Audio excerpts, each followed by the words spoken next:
السلام علیکم ورحمۃ اللہ وبرکاتہ۔ عزیزی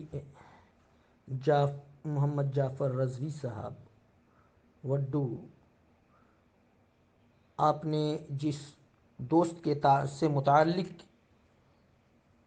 کہا ہے کہ وہ الجیریا میں رہتا ہے اور وہاں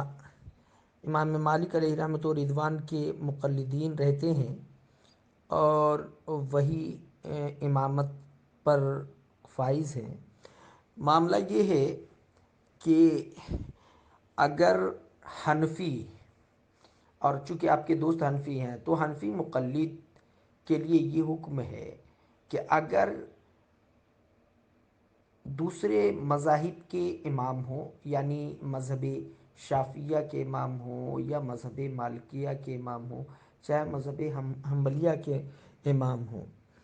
ان ائمہ کے مسائل فروعیہ اور ہمارے امام کے مسائل میں جو مختلفی مسائل ہیں، تو اگر مالکی امام مختلفی مسائل کی رعایت کر لیتا ہے، شافعیہ امام مختلفی مسائل کی رعایت کر لیتا ہے،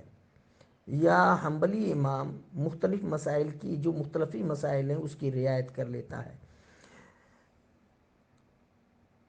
تو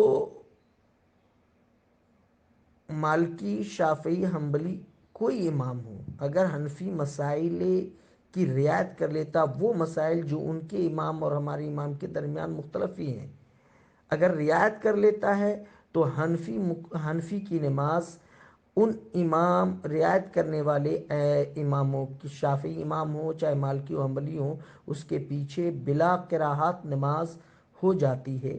اور بلا کراہت اس کی اقتدا کرنا جائز ہے۔ مگر اگر مختلفی مسائل کی رعایت نہ کرے تو پھر اس کی اقتدا درست نہیں ہوگی۔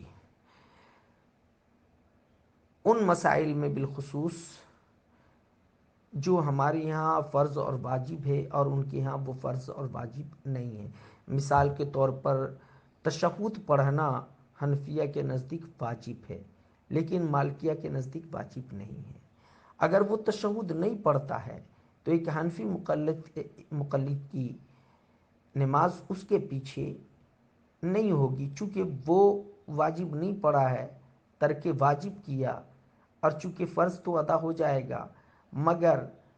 اس کا سجدہ سہو اس پر لازم ہوتا ہے، سجدہ سہو بھی نہیں کرے گا وہ، چونکہ اس کے لیے واجب نہیں ہے۔ اب اس مقتدی کے لیے تو چونکہ وہ واجب ہے، ترک واجب ہوا ہے، سجدہ سہو بھی نہیں ہوا، تو پھر یہ کیا کرے گا؟ امام کی اقتداء بھی لازم ہے، تو اس کو پھر اعادہ کرنا پڑے گا اس نماز کا۔ تو اور فرض جہاں پہ ہو تو کچھ مسئلے ایسے ہیں کہ دوسری اماں کے یہاں فرض ہے، ہمارے یہاں فرض نہیں ہے، یا ہمارے یہاں فرض ہے ان کے یہاں فرض نہیں ہے، نواقض وضو کے مسائل آتے ہیں۔ تو اس طرف جن مسائل میں جو ہے نا جیسے ہمارے یہاں خون جسم کے کسی حصے سے نکلے اور موضع تطہیر کو تجاوز کر جائے، یعنی خون نکلے اور بہہ جائے، تو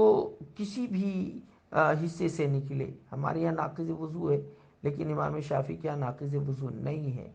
تو اب شافعی امام نماز پڑھائے گا اور اس کا خون نکل کر کے بہہ گیا اور پھر وہ نماز پڑھا لیا تو اس کی نماز تو ہو جائے گی، یا شافعی مقلدین کی نماز تو ہو جائے گی، لیکن ایک حنفی کی نماز اس کے پیچھے نہیں ہوگی، چونکہ اس کا وضو ہی نہیں ہوا، تو اس کے نزدیک تو پھر اس کی نماز کیسے ہوگی؟ تو اس لیے فقہاء کرام نے فرمایا ہے کہ اگر مختلفی مسائل میں مالکی امام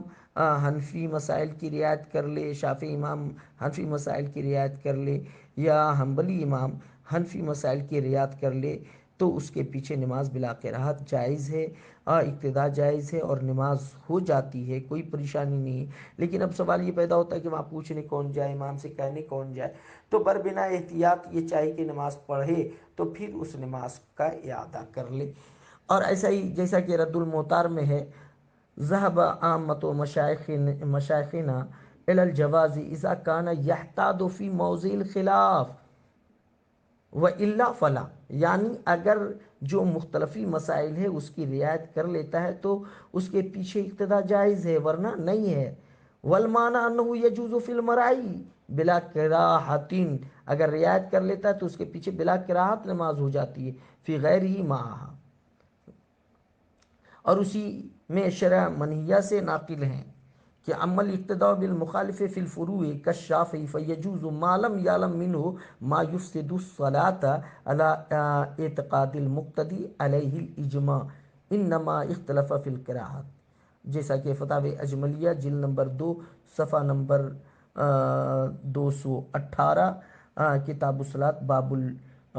باب الجماعت، بحوالہ رد المحتار اور شرح منیہ بیان کیا گیا ہے کہ رعایت کر لے تو بلا کراہت اس کے پیچھے نماز ہو جائے گی، اس کی ابتدا جائز ہے۔ اس لیے بہتر یہ ہے کہ اگر پڑھیں تو پھر وہ دوہرا لے، بربنا احتیاط، یا پھر امام سے اگر قربت ہو تو وہ کہے کہ میں حنفی ہوں، حضور اگر مختلفی مسائل میں میرے امام کے مسئلے کی رعایت کر لیں تو آپ کو بھی اللہ اجر عطا فرمائے گا، میری نماز بھی ہو جائے گی۔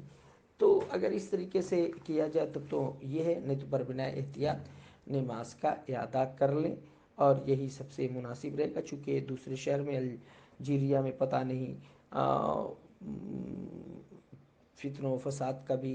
اگر کہیں اندیشہ ہو یا کچھ اور ہو